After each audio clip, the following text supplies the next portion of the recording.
अस्सलाम वालेकुम एवरीवन, मैं हूँ Sabiya Sardar. Welcome back to another video. उम्मीद करती हूँ कि आप सब लोग बिल्कुल खैरियत से होंगे और ठीक ठाक होंगे और सबके रोज़े भी बहुत अच्छे जा रहे होंगे। व्लॉग स्टार्ट हो रहा है अफ्तारी के टाइम से और ये आज पहला रोज़ा था। आज हम लोगों ने पहले रोज़े की अफ्तारी बनाई थी और मैं इस वक्त बना रही हूँ आलू के पकौड़े। ये आलू के पकौड़े बनाते वक्त ना मुझे मेरी बहन याद आ गई है। ये पकौड़े दरअसल में ख़ास मेरी बहन और मेरे लिए बनते थे। रमज़ान में मेरी अम्मी बनाती थी और उनके हाथ के पकौड़ों की तो क्या ही बात थी। हम लोग जब भी रोज़ा अफ्तार करते थे खजूर खा के पानी पी के तीसरा हमला जो है हम लोग इन पकौड़ों पर ही करते थे और कोशिश करते थे कि ज़्यादा ज़्यादा किसी एक को मिल जाए। तो बस ऐसी ही छोटी मोटी चीज़ें याद आती हैं जब भी मैं कुछ खाने पीने का या कुछ भी ऐसा कर रही होती हूँ जो मेरे घर से रिलेटेड है, जुड़ा हुआ है मेरी बहन से, मेरी अम्मी से, तो मुझे बहुत वो चीज़ें याद आती हैं।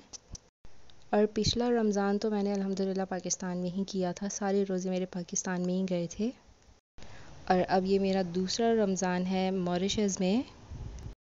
और अब जो है ना यहाँ के सारे रोज़े गर्मियों में आने हैं क्योंकि इस वक्त भी गर्मी है और जब मैंने 2 साल पहले भी रखना शुरू किया था रोज़ा तो तब भी गर्मी ही थी। खैर अब यहाँ पर मैं बना रही हूँ स्प्रिंग रोल, विच के चीज़ी स्प्रिंग रोल मैंने घर में ही बनाए थे और ये बहुत मज़े के लग रहे थे। ये मैंने और मेरी सिस्टर इन लॉ ने मिलके बनाए थे। इसकी रेसिपी भी मैं आपके साथ शेयर करूँगी और ये बहुत ही आसान है बनाना और खाने में भी बहुत ही मज़े के लगते हैं। और मैंने ज़िंदगी में पहली बार ये रोल बनाए, यानी कि रोल लपेटना जो है मैंने पहली बार किया था, तो इसीलिए इनकी हालत थोड़ी बदली हो गई है। ये थोड़े कहीं कहीं से खुल गए, वरना ये काम मेरी अम्मी और मेरी बहन ही करते थे, रोल बनाना और जो भी चीज़ें बनती थी घर में। और बस यहाँ पर मेरी सिस्टर इन लॉ ने पापड़ भी फ्राई कर लिए हैं। और आप बताइएगा कि आपके घर में कौन कौन इफ्तारी में पापड़ खाता है। यहाँ मॉरिशस में तो लाजमी इफ्तारी में सबको पापड़ चाहिए होते हैं, तो ये पापड़ तो रोज़ ही बनते हैं। और अल्हम्दुलिल्लाह यहाँ पर सारी इफ्तारी रेडी हो चुकी है। यहाँ पर तकरीबन 5 मिनट रह गए हैं बस रोज़ा अफ्तार करने में और ये सब कुछ रेडी हो गया अल्हम्दुलिल्लाह। अल्लाह पाक सब के दस्तरखान इसी तरह भरे भरे रखे, रमज़ान में भी और पूरे साल भी, आमीन। और बस अफ्तारी करने के बाद मैं चली गई थी नमाज़ पढ़ने मगरिब की और उसके बाद मैं लेट गई थी थोड़ी देर के लिए और तकरीबन 8 बजे के करीब मैंने खाना खा लिया था। और बस यहाँ पर फिर इशा का टाइम हो गया था क्योंकि 8 बजे ही इशा की अज़ान हो जाती है और फिर मैंने फ़ौरन से ही नमाज़ पढ़ ली थी। और नमाज़ पढ़ने के बाद मैंने पिया था ये दूध वाला शरबत। अच्छा, यहाँ पर इसको बोलते हैं आलूदा। तो हमारे यहाँ तो पाकिस्तान में हमेशा ये बनता था रमज़ान में हर रोज़ तकरीबन। तो अफ्तारी के वक्त तो मैंने नहीं पिया था ये क्योंकि उस वक्त ऑरेंज वाला था, तो फिर मैंने सोचा कि अब इसको पी लिया जाए और अब ये बहुत मज़ेदार ठंडा हो चुका था और बहुत ही मज़े का लग रहा था। और ये अफ्तारी में बनाया था मेरे ब्रदर इन लॉ ने। और बस फिर ये शरबत पीने के बाद मैंने थोड़ा टाइम अपने बेटे को दिया और उसके बाद उसको आ गई थी नींद, तो बस यहाँ पर मैंने उसको सुलाया और मैं ख़ुद भी सो गई थी।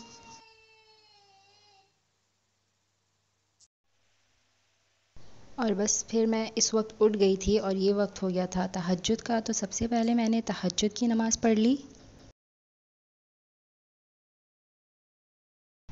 नमाज़ पढ़ने के बाद सबसे पहला काम मैं ये करती हूँ कि मैं पानी पी लेती हूँ, बिल्कुल सादा, ठंडा बिल्कुल नहीं पीती इस वक्त। पानी पीने के बाद फिर मैं उतर गई थी नीचे क्योंकि हमारा जो किचन है वो नीचे है, तो फिर मैं सहरी बनाने के लिए नीचे गई।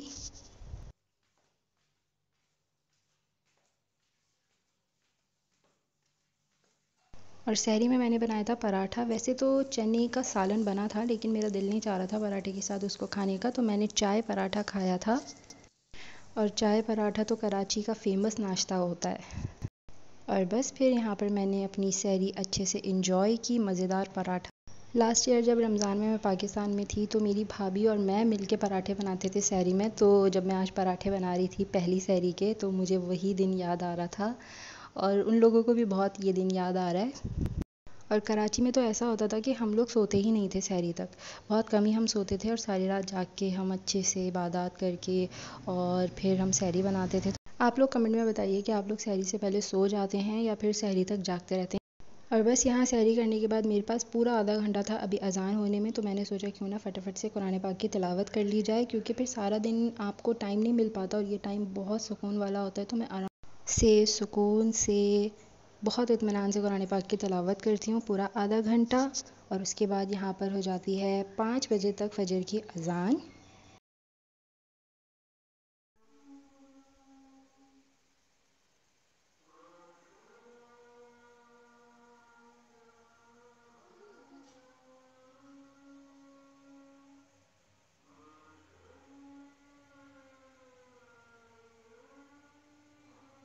फजर की नमाज़ पढ़ने के बाद मैं यहाँ थोड़ी देर के लिए बालकनी में आ गई थी और यहाँ पर इस वक्त बज रहे हैं 6 और हल्का हल्का दिन भी निकल आया है।